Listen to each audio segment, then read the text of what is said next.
Kenya's Deputy President William Ruto formed an army prior to the elections in 2007 to go to war for him. The prosecution has alleged at his trial. He pleaded not guilty to crimes against humanity charges as the trial began at the International Criminal Court, ICC. Mr. Ruto and President Uhuru Kenyatta are accused of orchestrating violence after elections in 2007, and are being tried separately at The Hague. Mr. Ruto becomes the first serving official to appear at the ICC. The two trials are seen as a crucial test of the ICC's ability to prosecute political leaders. This is a politically controversial trial with a complex legal history, says the BBC's Anna Holligan in The Hague. Mr. Kenyatta and Mr. Ruto were on opposite sides during the 2007 election and are accused of orchestrating attacks on members of each other's ethnic groups. They formed an alliance for elections in March, saying they were an example of reconciliation. Analysts say the ICC prosecutions bolstered their campaign as they portrayed it as foreign interference in Kenya's domestic affairs. Influential network. Mr. Ruto watched and smiled during proceedings and pleaded not guilty to each of the 3 counts of murder,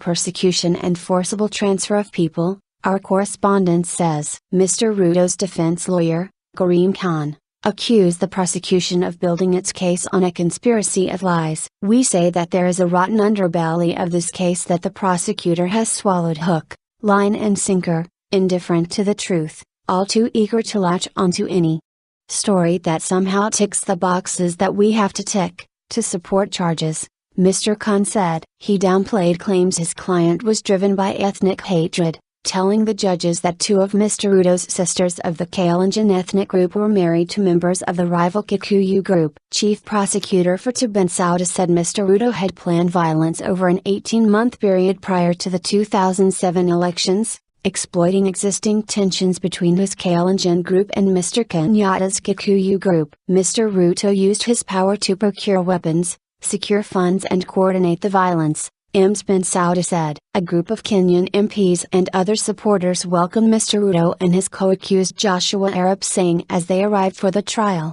AFP reports. He is the head of a Kalenjin language radio station and is accused of whipping up ethnic hatred. In Kenya, many people are following the case closely and opinion is split, with opposition supporters welcoming the trial and government supporters opposed to it, says the BBC's Caroline Karobia in the capital, Nairobi. Some 1,200 people were killed and 600,000 forced from their homes in weeks of violence after the disputed December 2007 election. More than 40,000 people are estimated to be still living in camps, which Mr. Kenyatta last week promised to close by 20 September. On Sunday, he gave checks worth more than $4,500, £3,000, per family so they could move out of camps and rebuild their lives. Ex-UN Chief Kofi Annan said, in an article in the New York Times, that the trials were not an assault on Kenya's sovereignty but the first steps toward a sustainable peace that Kenyans want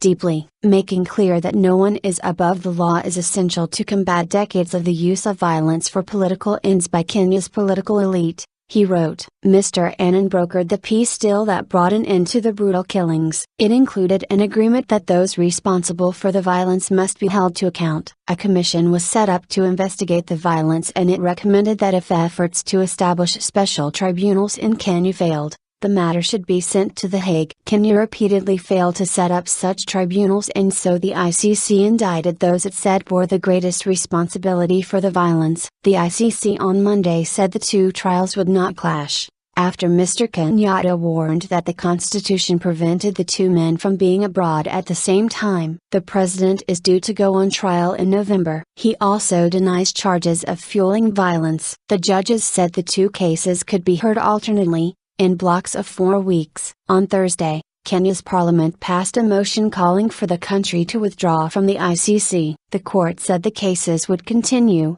even if Kenya withdrew. In May, the African Union, accused the ICC of hunting Africans because of their race and urged it to drop the Kenyan cases. The ICC says it pursues justice impartially and will not allow perpetrators of violence to go unpunished. The court was set up in 2002 to deal with genocide, crimes against humanity, war crimes and the crime of aggression. It has been ratified by 122 countries, including 34 in Africa.